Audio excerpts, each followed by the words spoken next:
Boa noite, tudo bem com vocês? Muito obrigada. Deixa eu... Para cá, vai para cá, para cá, vai para cá. Primeiramente, antes de eu me apresentar, eu queria agradecer o convite de cada um de vocês, agradecer cada pessoa que está aqui, principalmente para fornecer esse espaço de conexão, tá?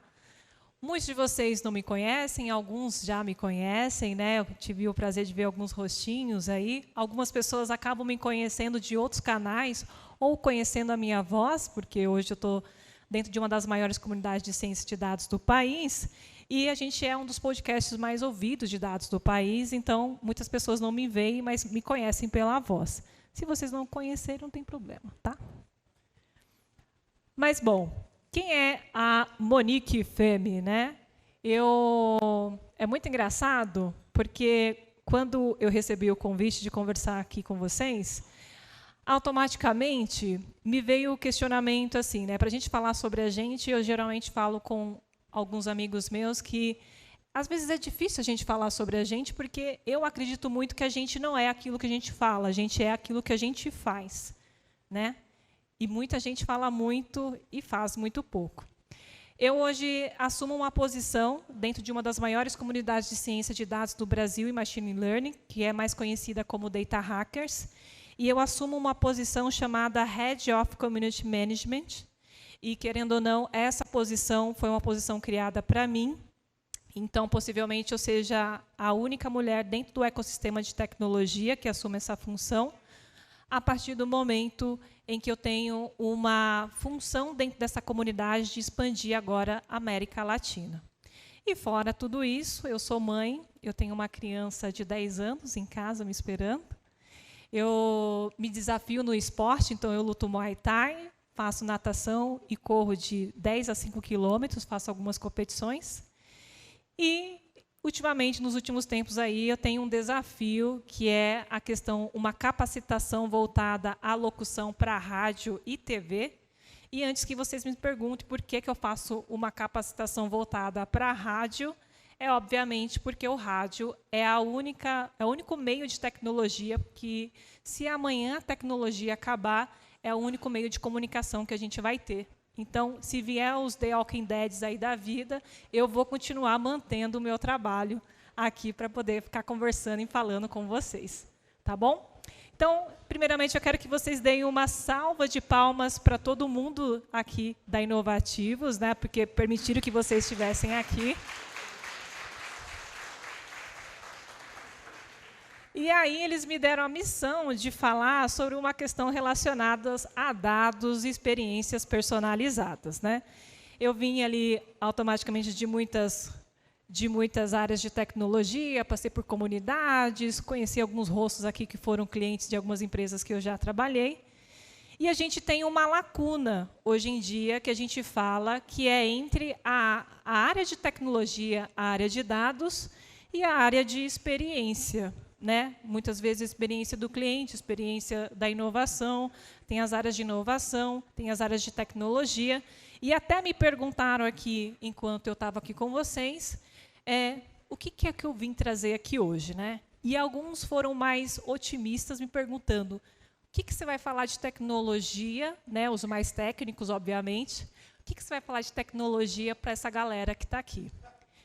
E o que a gente começa a ver, principalmente, não sei se vocês passam por isso no ambiente de vocês, é que, quando a gente trabalha numa área de experiência, a gente também tem algumas áreas que são as áreas de dados, né, em algumas empresas. Na empresa de vocês aqui, levanta a mão quem tem área de dados dentro da empresa de vocês. Quem aqui é da frente mais técnica, da área de TI? Mais ou menos. Não pode levantar a mão. Que legal. Mas o que acontece, que eu vi também passando em algumas empresas, a gente percebe que a área de dados e as áreas que são relacionadas à experiência do cliente são duas áreas que têm necessidades semelhantes, mas dores diferentes. Então, no dia a dia, parece que está todo mundo junto, né? Parece que a gente faz as reuniões no dia a dia, somos colegas, vamos almoçar, mas na hora que a gente tem que entregar o resultado, nem sempre é assim.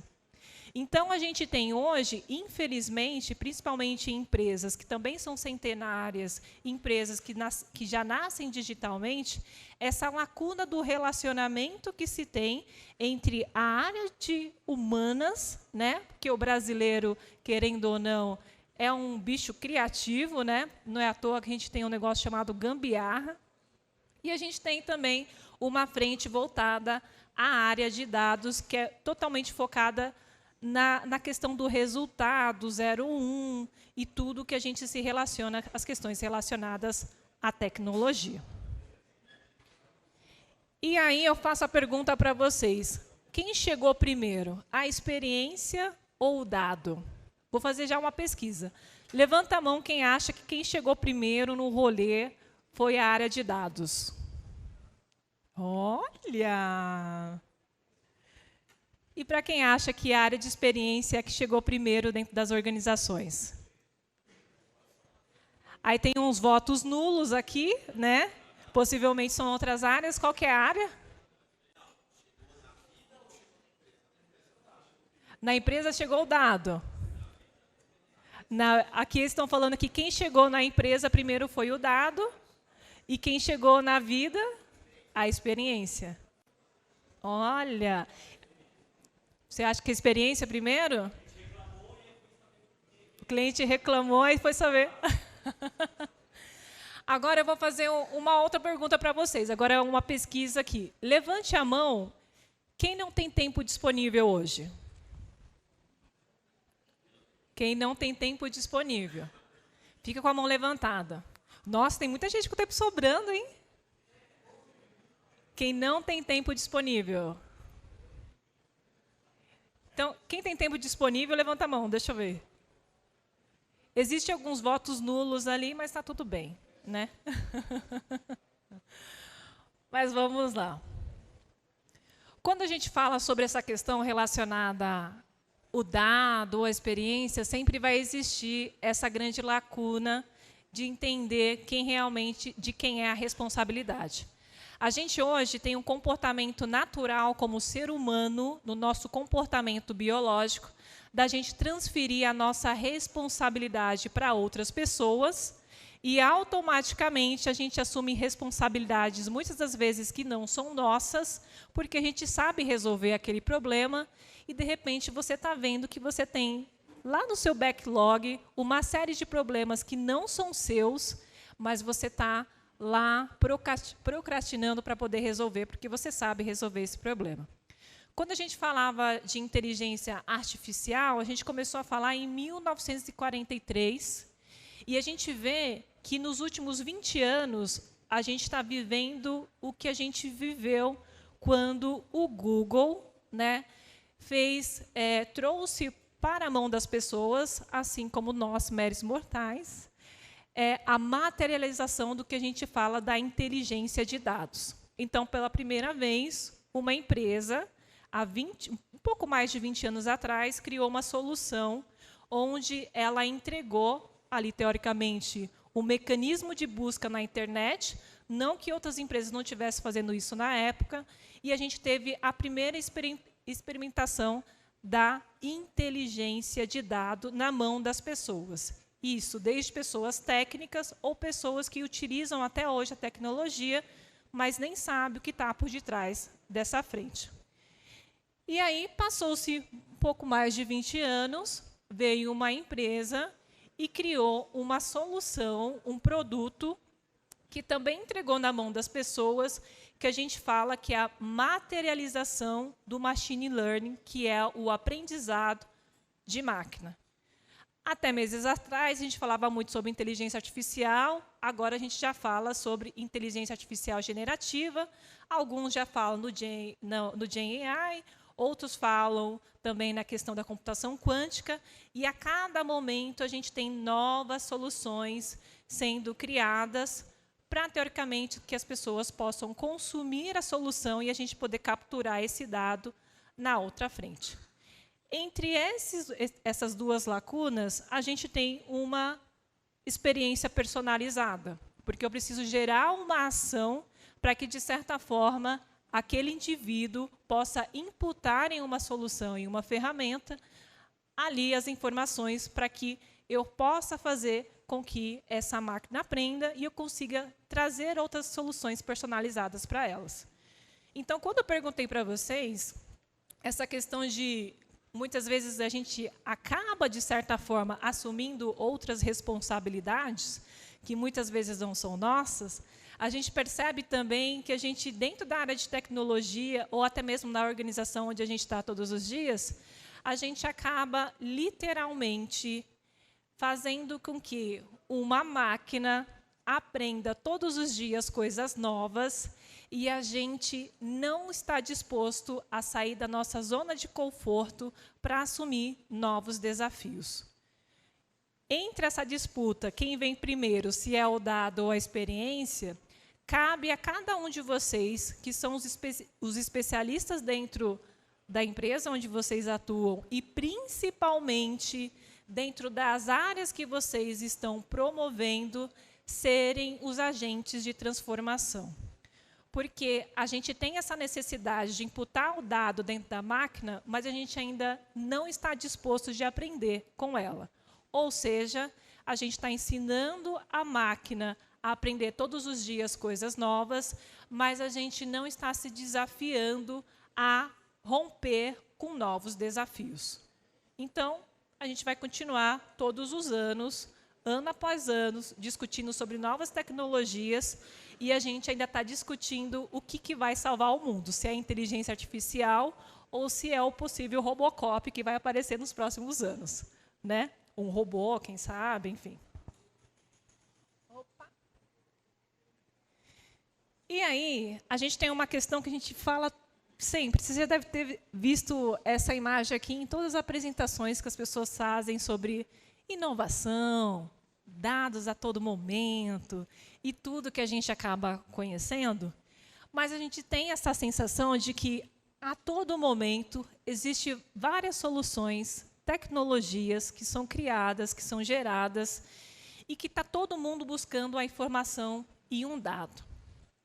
E está todo mundo buscando um dado, uma tecnologia, está lá o cara do TI tentando buscar, de certa forma, utilizar soluções voltadas à AI generativa, sem que a empresa tenha um financiamento ali, muitas vezes, para poder utilizar, liberando ali alguns dados que não podem ser liberados, mas ele está ali tentando seguir nesse aprendizado todos os dias. E o Domo, ele, todos os anos, ele traz um parâmetro, uma pesquisa, que a gente saber o volume de dados que a gente tem consumido a cada 1 minuto. E aí, acho que aqui vai estar meio ruim para a gente poder ver. Geralmente, há anos atrás, ele só pegava as plataformas relacionadas a redes sociais. No ano de 2023, ele já começou a pegar plataformas como o ChatGPT, também começou a pegar algumas questões relacionadas à Taylor Swift, quanto que ela acaba gerando ali de volume de dados.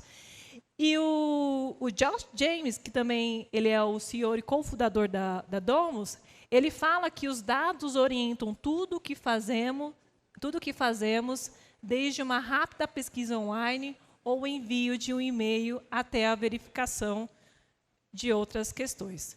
Então, significa que, a cada momento em que vocês estão aqui, a gente acaba gerando um dado.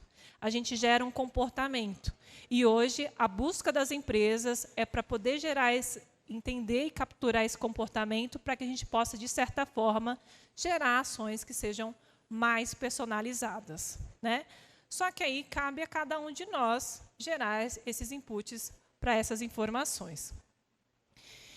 E aí, nos últimos tempos, a gente ouviu falar muito sobre o ChatGPT e falando sobre uma questão relacionada à personificação, né, muitas vezes de aplicativos que são utilizados. Se eu não me engano, se eu não me falhar o número, depois que o ChatGPT foi criado, hoje a gente tem, em média, no mercado brasileiro, cerca de mais de 5.000 soluções que utilizam a mesma tecnologia do ChatGPT após o seu lançamento.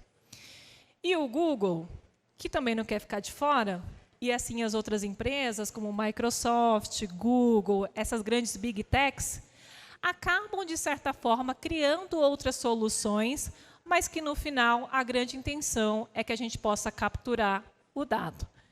Eu não sei se eu vou conseguir testar aqui, talvez. Vou conseguir testar? Sério? Você vai conseguir abrir aí? Olha, então vamos tentar em conjunto.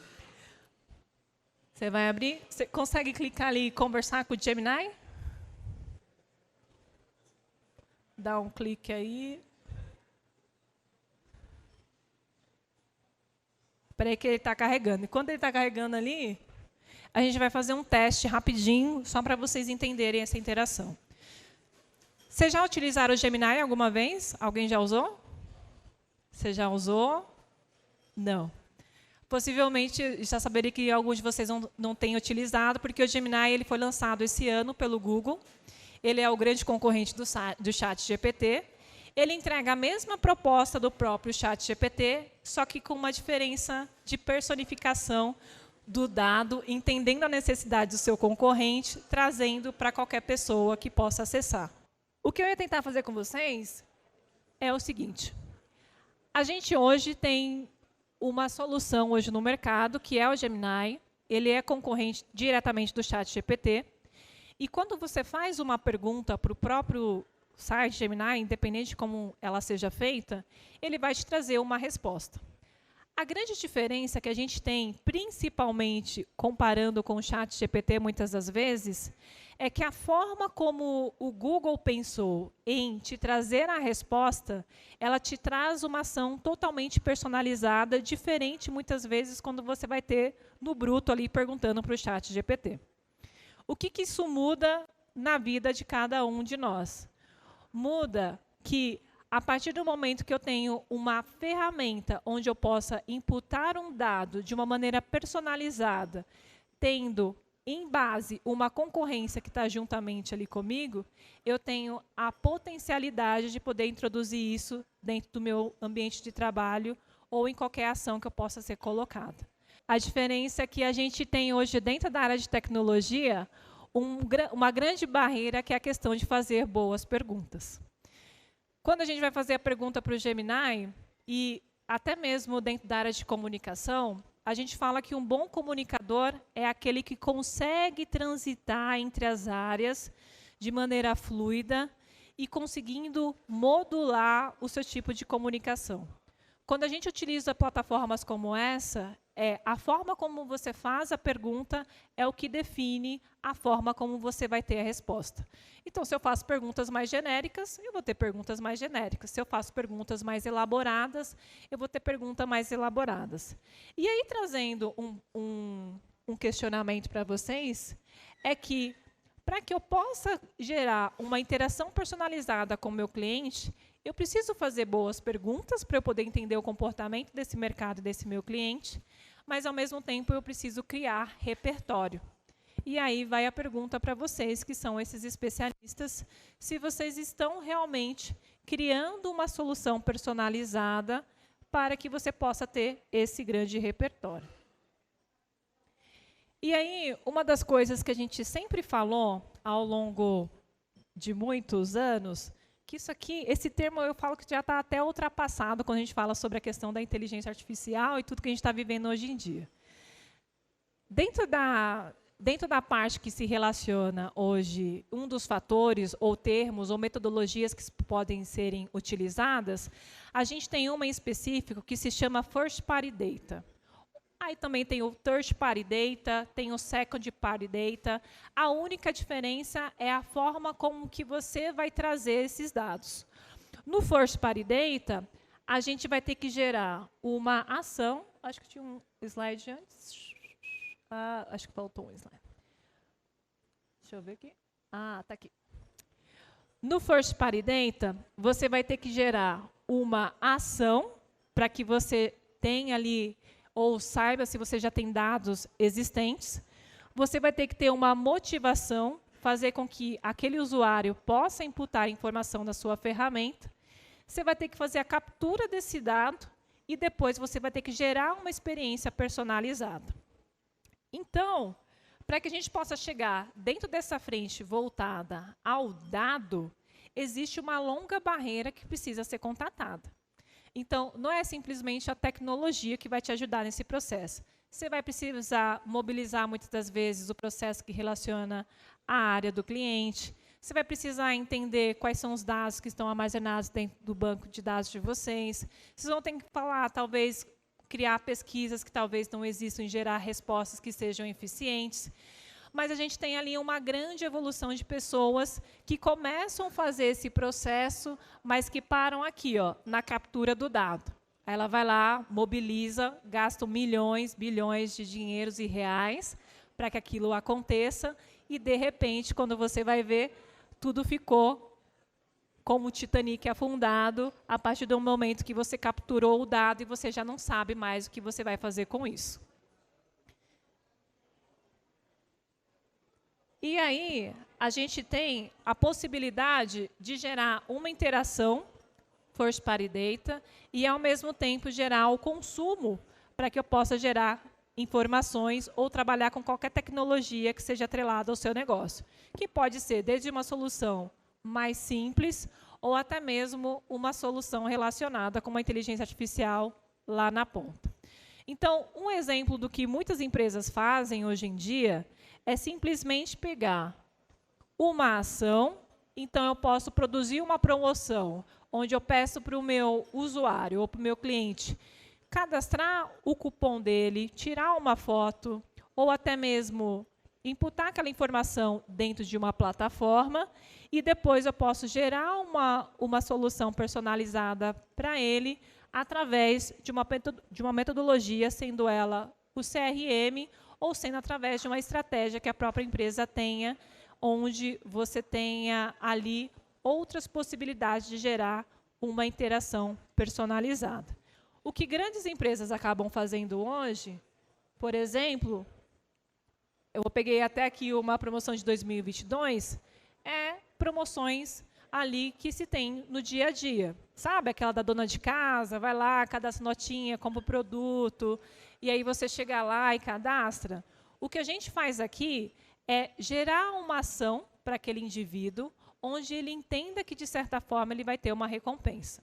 Então, a partir do momento que ele está imputando a nota fiscal dele, colocando que ele comprou um produtinho lá, pode ser uma promoção da IP, onde ele vai concorrer e ganhar carros e ganhar qualquer outra coisa, a partir do momento que ele insere a nota fiscal dele, a gente já consegue captar o produto que ele comprou, aonde ele comprou, quais são as marcas que ele compra. Se ele vai imputar mais de uma nota fiscal, a gente consegue saber automaticamente qual que é a frequência que ele faz ali de compras, quais são as localidades que ele tem ali durante esse processo, e, ao mesmo tempo, através de uma ação, eu consigo captar uma série de informação e de dados para que eu possa gerar uma ação personalizada para esse cliente. O que acontece na grande maioria das empresas é que eles fazem toda essa mobilização e acabam, muitas vezes, chegando só na captura dos dados e não conseguem, de certa forma, trazer tanto para a área quanto para a empresa, essa mobilização que é a utilização e gerar outras ferramentas, através de outras ferramentas, para trazer esse dado para esse cliente.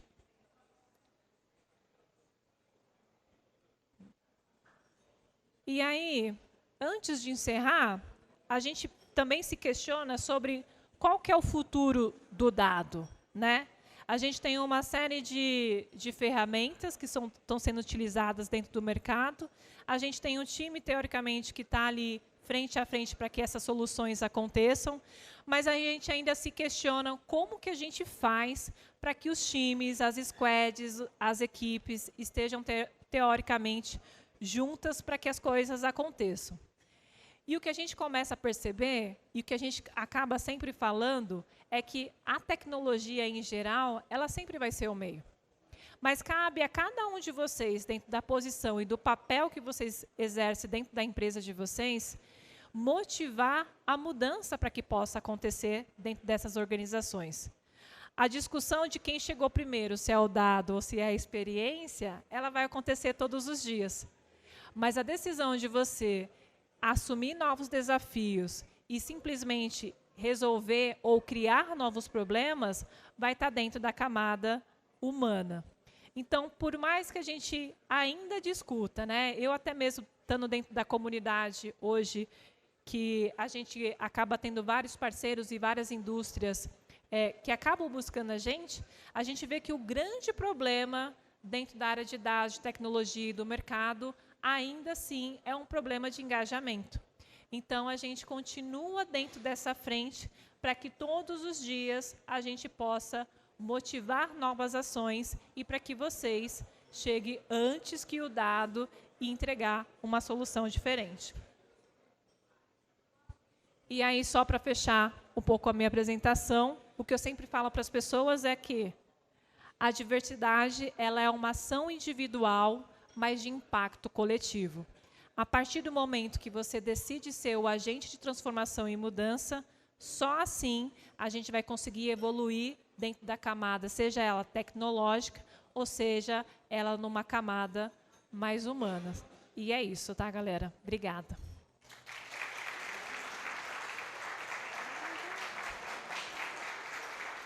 Obrigada.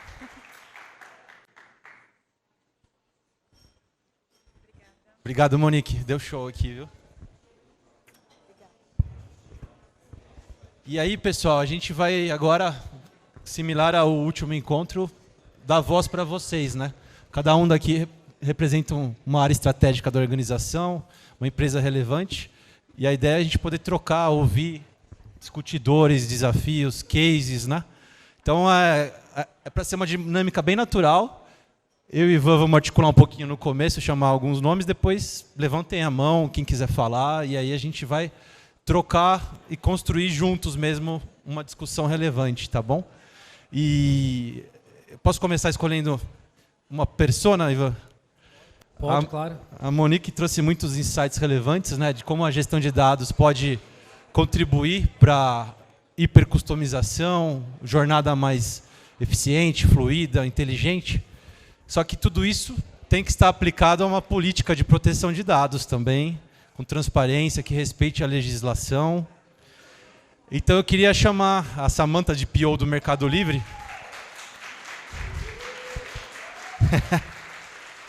Boa, Sá. Eu estava até brincando com ela. O DPO é um ornitorrinco, né? Corpo de pinguim, bico, tudo misturado, né? Uma ave, é um pato, é um pássaro, ninguém sabe. Por quê?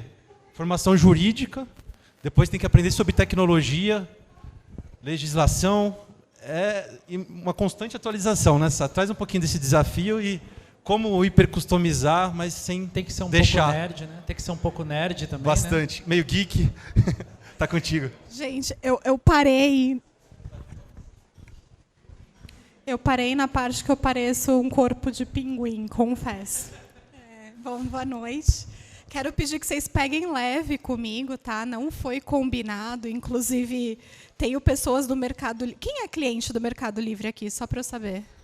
Maravilha. Então, vocês estão proibidos de conversar com a pessoa do Mercado Livre que está lá, porque senão eu perco o meu emprego, mas tentar aqui mostrar para vocês que os dados estão seguros, protegidos, e vocês têm experiência do cliente por conta do que a gente viu na palestra anterior. Apesar de eu ter uma formação jurídica, isso não impediu que a gente tivesse a boa experiência do cliente, que vocês pudessem aí ter anúncios personalizados, que os ads sejam ads que apresentem descontos relevantes e que não sejam aqueles descontos de produtos que vocês não querem comprar.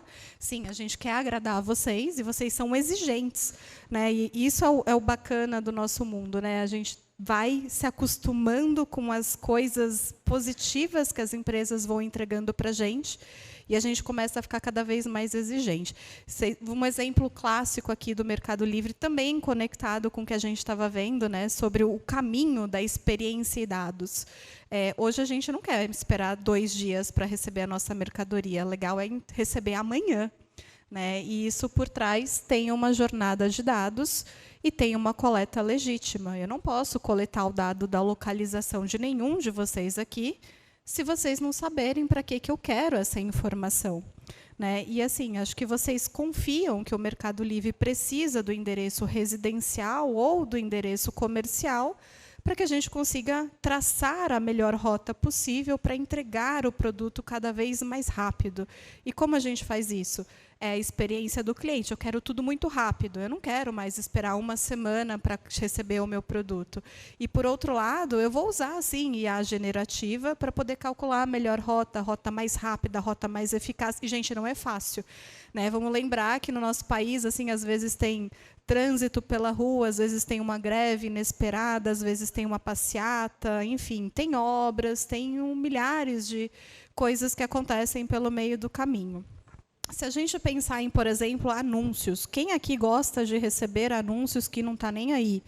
Isso, para a empresa, gera um custo, né? Um custo de envio de e-mail marketing. Se a Samantha não é uma corredora, e ao contrário aqui da palestrante anterior, eu acho que eu corri 5 quilômetros em toda a minha vida até hoje, né? Então, assim, a Samantha não quer anúncios de bicicleta, roupas esportivas. A Samantha quer anúncios de bebida. Aliás, o vinho aqui está ótimo, gente. Eu quero esse anúncio, é isso que eu quero. E se o Mercado Livre me falar que tem uma promoção desse vinho, eu vou comprar. Eu estou preservando aqui a melhor experiência possível do meu cliente, estou juntando vários dados por trás disso e gerando um lucro para a empresa, porque se eu não quero receber bicicleta, eu não vou pagar, não vou vender ads ali, porque se a pessoa vai investir 1 ou 1 milhão de reais no ads lá para poder assertivamente se conectar com o cliente, e aí o Mercado Livre fala, não, vende lá a bicicleta para a Samantha, não vai dar certo. O cara nunca mais vai confiar em mim para entregar ads, e vocês nunca mais... Não, aí vocês vão entrar lá no centro de privacidade, vão tirar todos os opt-ins de e-mail, de SMS, e aí eu estou ferrada. Então, assim, a gente precisa realmente convergir um monte de coisas para gerar essa experiência. Isso não gera sem dado. E hoje, o nosso mundo, e ainda bem que isso acontece, obrigada, legislador, a gente tem cada vez mais legislações, regulamentações pesadas em cima dessa tecnologia. A tecnologia passa a ser um mundo disruptivo, inovador, mas também com uma carga regulatória cada vez mais pesada. E pesada, assim, no sentido positivo, né? Vou fazer o meu jabá. Pesada no sentido positivo porque a gente tem que preservar direitos humanos, ou seja, o que a gente está falando a todo momento, né? Essa experiência do cliente. Isso nada mais é para nós do direito como direitos humanos, que para a linguagem da tecnologia nada mais é do que customer experience. Então, os nomes vão mudando, mas a ideia permanece. E aí, por isso que a gente está aqui, né? E vocês têm uma advogada nesse espaço aqui, super privilegiado de negócios, falando sobre regulamentação. Porque a gente está conectado, a gente está criando esse ambiente que agora não adianta mais só tech, depois só XP, depois, enfim, as áreas trabalharem de forma isolada. Precisa dessa sinergia. E a gente tem esse desafio, como o Marcos falou, de você ter profissionais que são pinguins, que são, enfim, um monte de misturas unidos numa mesma sala para brigarem um monte, mas, no final do dia, saírem de lá com um grande roadmap de trabalho, casados e felizes, gerando esse valor para o usuário. E, ao gerar valor, a gente consegue transparência. Aí eu não sei se eu fiz um bom discurso, eu espero que sim. Marcos, passei no teste? Brilhou. A gente tem uma constelação aqui, é difícil chamar qual estrela que vai brilhar agora. Agora está contigo. E agora?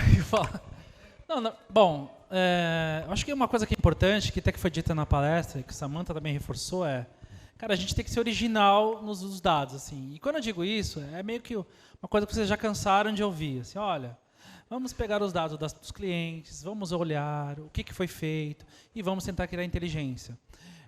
Mas eu acho que isso é importante, esse recado. Gente, a sua empresa tem muito dado, muito dado.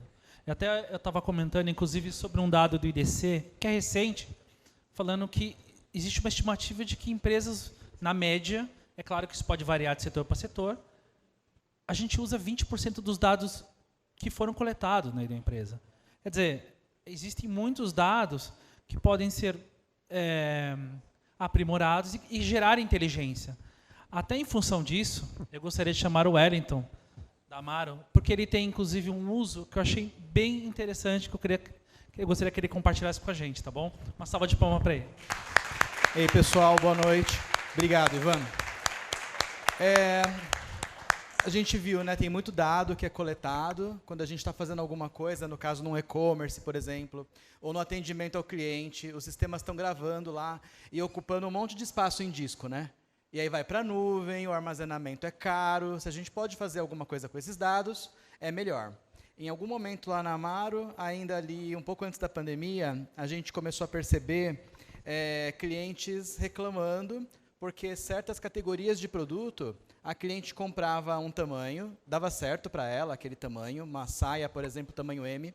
Se ela comprasse outra saia daquele tamanho, tudo bem, rolou, mas talvez a terceira, ela comprou a M também e a M deu errado. A M não rolou.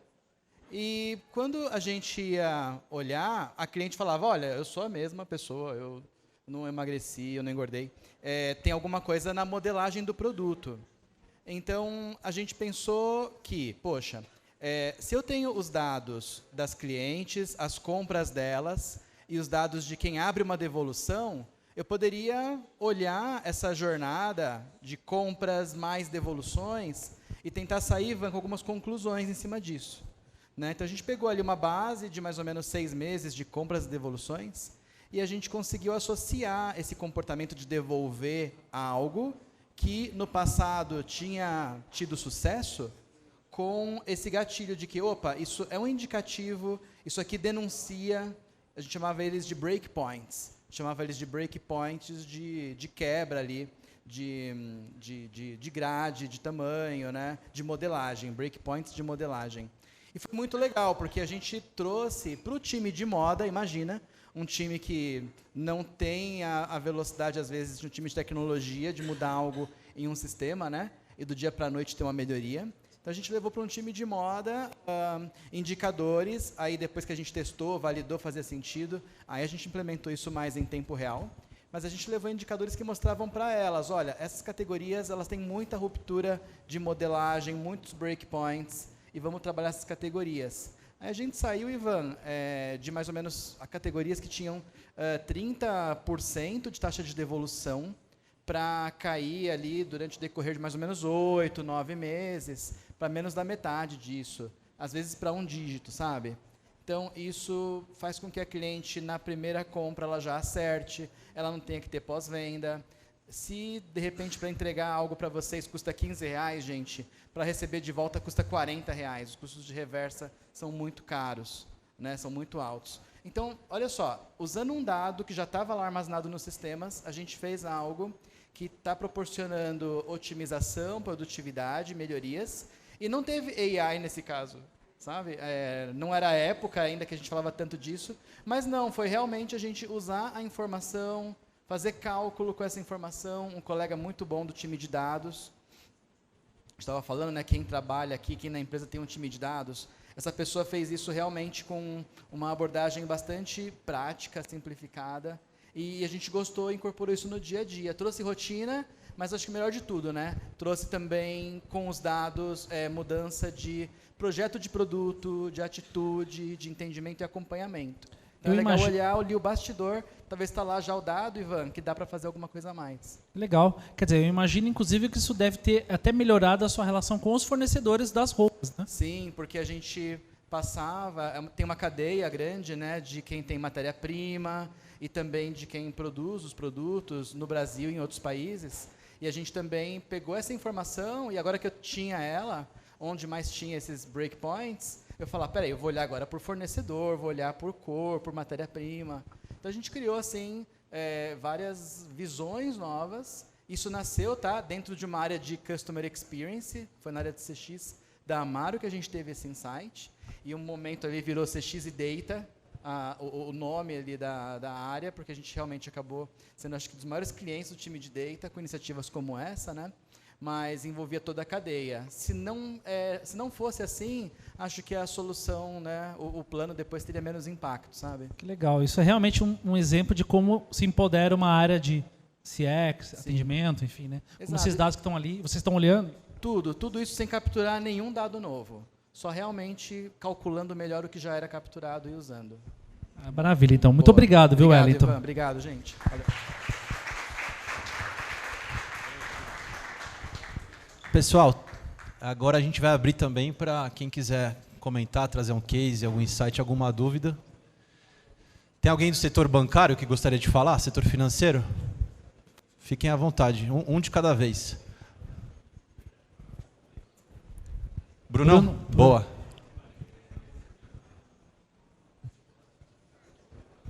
Gostei desse pinga-fogo aí, Marcos. Gostei dessa nova modalidade de 2024. Eu acho que mais do que mostrar um case de banco, eu trabalhei muito tempo em CX, agora estou na estratégia de pequena e microempresa, no Itaú, mas uma coisa que durante muito tempo eu falei sobre como implantar uma cultura de cliente na sua empresa, como um profissional de CX. E o que eu falava para as pessoas e continuo falando é, a dica 0, não é dica 1, 2, 3, 0 é fatos e dados. É muito comum você tentar convencer pessoas na sua empresa sobre o feeling, sobre o que deve acontecer no atendimento. Eu acho que o atendimento deveria ser assim, assado. Sem fatos e dados, e principalmente dados, você não convence nenhum cara de produto na sua empresa de nada. E atendimento, aí vou pegar uma parte do CX que é referente ao atendimento. Todo mundo tem o pós-venda, tem o contact center.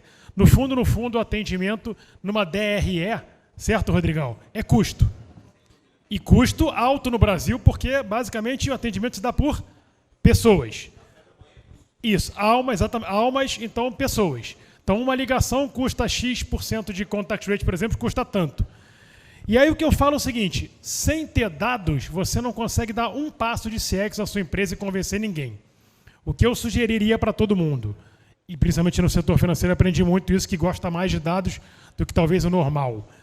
Pega tudo que você tem de indicador do seu atendimento e leva para o cara de produto. Quer convencer um cara de produto? Bota lá, desbloquear a senha do cartão de crédito é X% das ligações na central, logo custa tanto, porque o custo da central é tanto.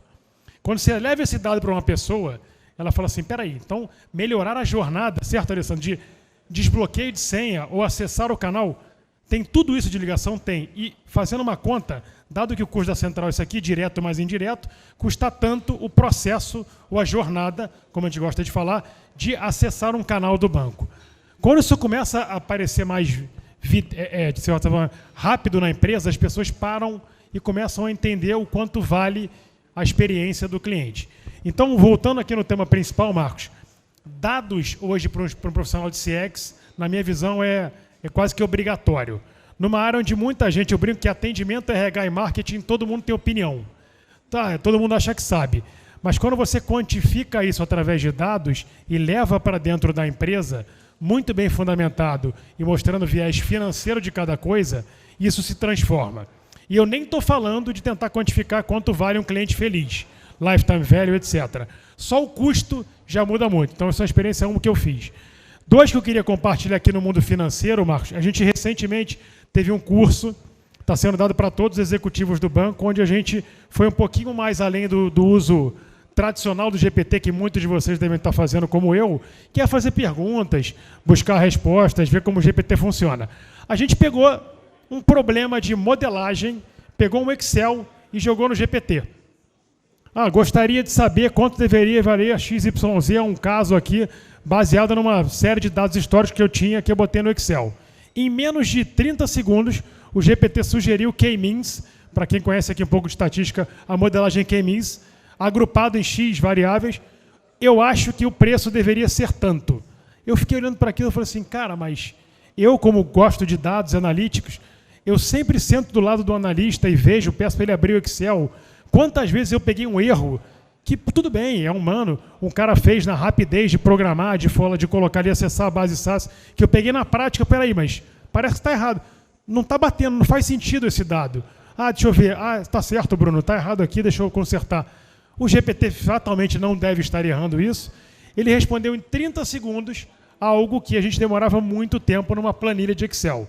Eu confesso que isso abriu minha mente. Assim. Falei, cara, o negócio é mais forte do que eu imaginava. Não é só perguntar, responder. É botar uma base de Excel e ter uma resposta muito rápida que talvez o analista erre ao fazer se não estiver bem concentrado. Então, voltando para o cerne aqui da questão, eu acho que estamos num momento bem importante, que é todo mundo entendeu a importância de ter dados da empresa. E 2, a rapidez que a gente vai ter com a AI e com o GPT transforma isso num outro patamar. E em bancos, voltando aqui à tua pergunta, Marcos, a gente é obcecado por dados. Não dá para dar um passo sem ROA, que a gente chama de RAROA, que depende, sem custo, sem quanto vai trazer e qual é, no final das contas, isso para o cliente e para o acionista. Dado esse panorama todo, eu não acho que tem algo talvez mais atual do que falar de IA e falar de dados, ou os dois combinados, do que hoje em dia.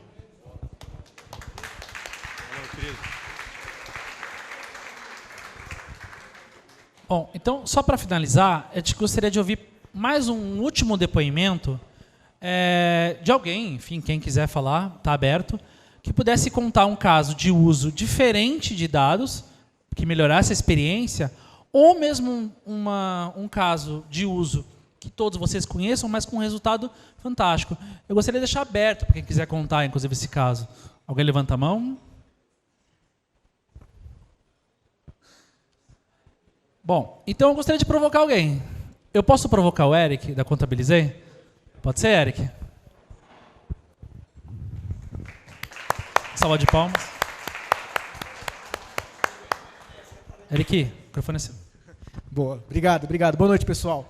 Eu não sei se exatamente é compartilhar um caso super diferente. Eu acho que esse monte de tecnologia nova, esse monte de perspectiva nova, na verdade, precisa mudar um pouco a maneira como a gente vem pensando no uso disso.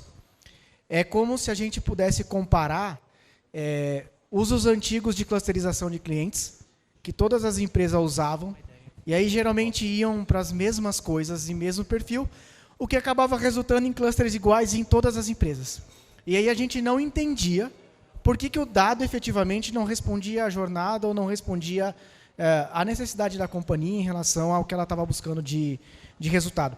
O que a gente tem tentado fazer é mudar um pouco a perspectiva e, ao invés de você tentar buscar, primeiro, informações que clusterizem seu cliente, tentar usar a informação que clusteriza a sua jornada.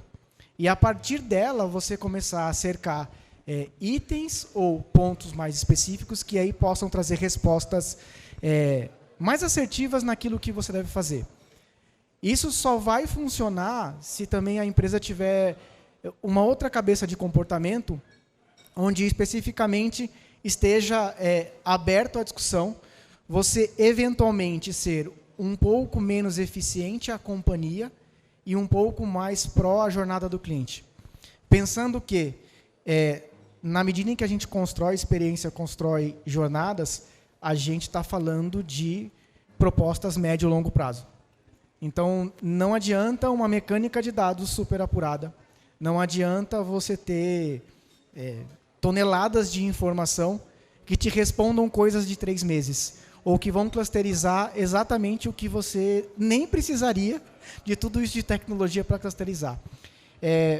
Para o que a gente vem tentando construir, pensando no nosso negócio, existem, para quem já foi empreendedor, para quem já tentou empreender, sabe o quão complicado é determinadas rotinas. E essas rotinas, por incrível que pareça, são rotinas que se repetem todos os meses. E muitas vezes a gente não se dá conta disso pelas variações que elas podem sofrer de acordo com aquilo que você determina que vai acontecer com a sua empresa ou com o seu negócio. Mas boa parte delas acaba se repetindo.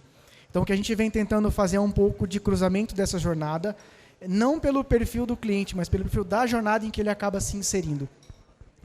É um pouco desafiador, porque as respostas não vêm muito claras e exige muito teste. Talvez 2 ou 3 vezes mais testar a informação, testar a jornada antes de chegar. E, por fim, eu acho que o recado que a gente vem aprendendo também é que, pelo menos, a gente não chegou ainda num veredito que existe uma AI que serve para tudo.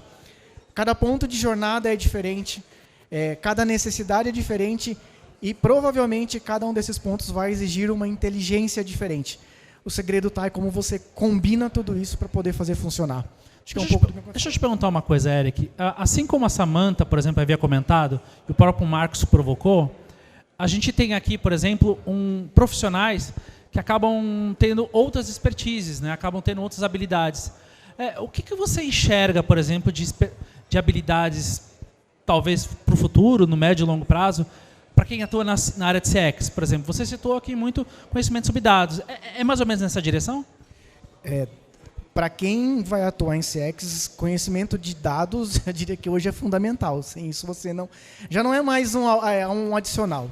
Assim, se você não consegue traduzir em números, tanto para banco, quanto para um varejo ou até para um negócio B2B, dificilmente você vai conseguir mapear alguma coisa. Parte daí. Segundo, que você não torna uma experiência efetivamente boa e racional, tanto para o cliente quanto para a companhia. Ao ponto de partida, isso é um pouco difícil. E como início, o que a gente vem tentando fazer é combinar alguns conhecimentos. Vai desenvolver AI, pega o dev, pega o cara do atendimento, vocês dois vão trabalhar juntos agora. E a partir daqui você tem uma célula que vai trabalhar numa jornada. É essa célula que vai gerar o dado e é essa célula que vai acabar respondendo. De fato, é um time mesmo, né? Tem que ser. Tá bom, Eric. Bom, muito obrigado, viu, pessoal?